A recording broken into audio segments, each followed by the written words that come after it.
Hey everyone, this is Dan, and this is the New Mutants Classic.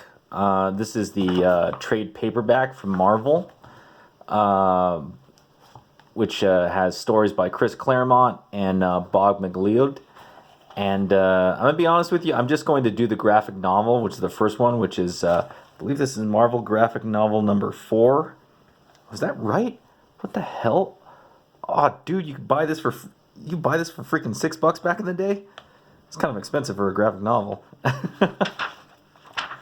Anyhow, so wanted to get back to comics right here in the middle of my manga nostalgia fest. And I wanted to talk about what I feel is Marvel's kind of forgotten sort of heroes right here, which are the New Mutants. I don't know about you, but I recently kind of discovered them when just reading through X-Men. I had known about them in the past, but I never really got into them. And then I kind of decided, you know what, I'm just going to go get the trade paperbacks, and I'm just going to go read a bunch of New Mutants comics and figure out what they were. They were written by Chris Claremont, and I love his work, so I was like, all right, let's do this. The verdict is this. So all you need to know is they're awesome, and this comic book series is awesome. This trade paperback is definitely worth buying, by the way. So effectively, what happens is during the X-Men's, what's their name? They're Sleazoids, but they're actually called the Brood Saga. Basically, during the Brood Saga, Professor X kind of believes at that time that the X-Men are dead. And because of that, he creates a new group of mutant heroes called the New Mutants. And they're a much, much younger group than the X-Men. And this graphic novel sort of introduces them and their creation. Honestly, the composition of this graphic novel is fantastic. You get just right in the action. There you go. You got a graphic novel, you open up, boom.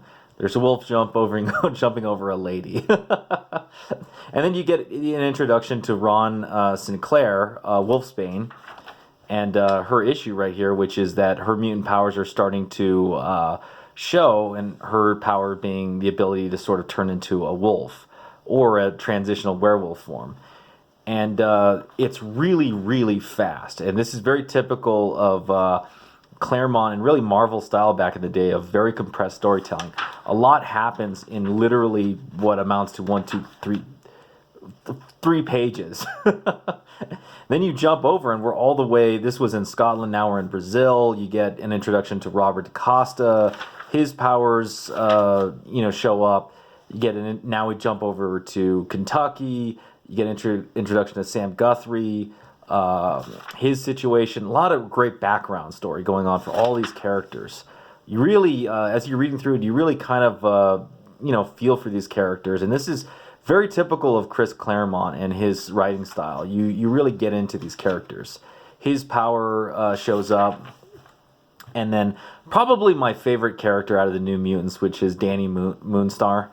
You get her introduction, her powers showing up. And then this creeper here from the Hellfire Club, who is after all of these kids, right, that we're being introduced to. Back at Professor X's mansion, we get an introduction. So this character, Sean, she is actually introduced, I believe, in a Fantastic Four or a Spider-Man comic. I don't know if it was a annual that she gets introduced, but she has the ability to take control of minds. And at this point in time, Professor Xavier and Moira are basically trying to figure out all of their issues and work with them. So you get an introduction to the two. Some of the Bob Mcleod's art's a little like, woo. This is like really animal art.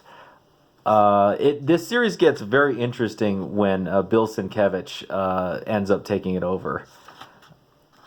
We get more. This is kind of pretty heavy on the wordy. I remember kind of like trying to slog through this 2 pages right here, and then we get into the action real quick. They go over to find Dani and recruit her for the New Mutants, only to discover that the Hellfire Club is after everybody. Anyhow, you get a bunch of little side panel adventures. They go to Colorado. They go to Brazil to go pick up Bobby. Get a lot of turns here and there, eventually confronting the bad guy. Very interesting, in the first graphic novel, Sam is actually on the side of the bad guys, which actually makes sense because he is a bit of a clueless character. It ends up really setting him up to be like, this guy's not the brightest guy in the shed, or the brightest tool in the shed, which is useful for building him up later on. Yeah, man, really, really cool stuff. And then near the end, you get, the creation of the team. They're all using the old classic X-Men uniforms with some changes here and there. Pretty cool. Yeah, this is like an ongoing trope in this series. Just always Danny Moonstar freaking without a shirt or naked. I don't know why. I for some reason I see this a bunch of times all the time. I'm always wondering, like, did Chris Claremont or Bob Mcleod have like a thing for Native American girls or something? Anyhow, very satisfying graphic novel. Definitely recommend picking up classic Chris Claremont, and also picking up this trade paperback, because you don't just get this guy, you also get 4 more issues. Really fun adventures too, for the most part. So why did I say that they are kind of the forgotten heroes? Well, I know they were trying to make a New Mutants movie, and for some reason I keep reading these articles that they were trying to go for like a horror theme or something like that. I thought that was extremely, like, not a good idea. Reading through the New Mutants, what this group is all about is they really are they're the same formula as the X-Men, but now with a much younger team. So it's there's a lot more teenage, child kind of growing themes going on with all these characters. They're still heroes like the X-Men. They're just not as old as them, and not necessarily as mature with their powers. So what I really would have loved to see with the New Mutants is maybe take more of a, I hate to say it because it sounds cliche, but more of like a Harry Potter route with these characters, because I think that's better. They are effectively still kind of students. But yeah, anyway, this is a total buy. I'm pretty certain you can get it for a hell of a lot cheaper than this.